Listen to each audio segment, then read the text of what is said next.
Let me describe a moment that has happened to almost everyone watching this.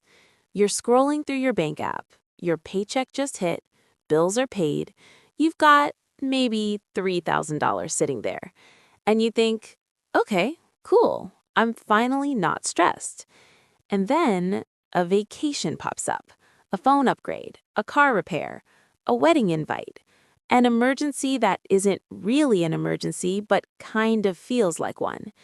And before you even consciously decide anything, that money is gone. Not wasted, not blown irresponsibly, just used. And you don't think much of it. But here's the thing. That exact moment, that specific decision around that first $3,000, that's the decision quietly controlling your entire financial life. And almost nobody realizes it. My name is Nickee, and I spend way too much time thinking about how tiny financial decisions compound into massive life outcomes.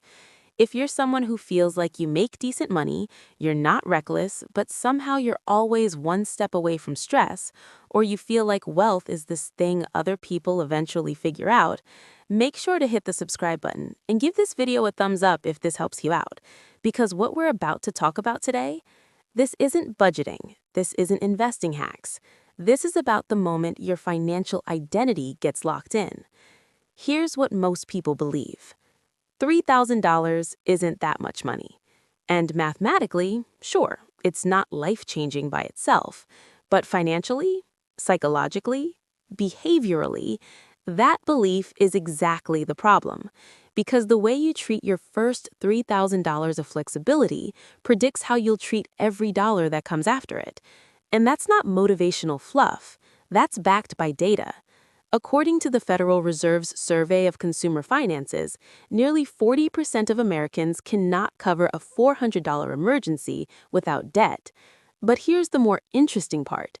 Households that do have $1,000 to $3,000 in liquid savings are over 3 times more likely to avoid high-interest debt over the next 5 years, not because they make more money, but because their decision framework changed. That's the key word, framework.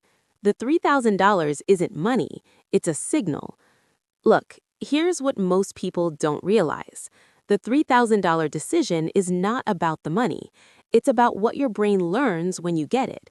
Because the first time you ever have a few $1,000s with no immediate obligation, your brain asks one question: what is money for?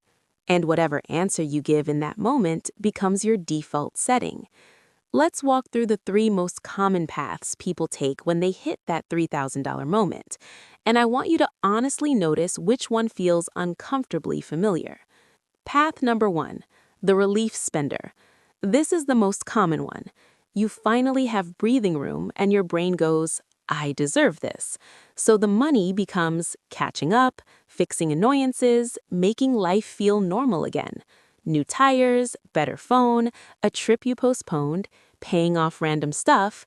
None of these are bad decisions, but here's the hidden cost. Your brain learns that extra money exists to remove discomfort, so every future raise, bonus, or side income automatically gets assigned to relief.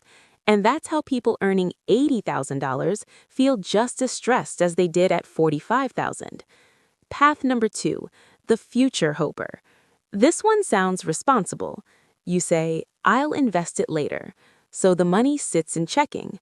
Then life happens.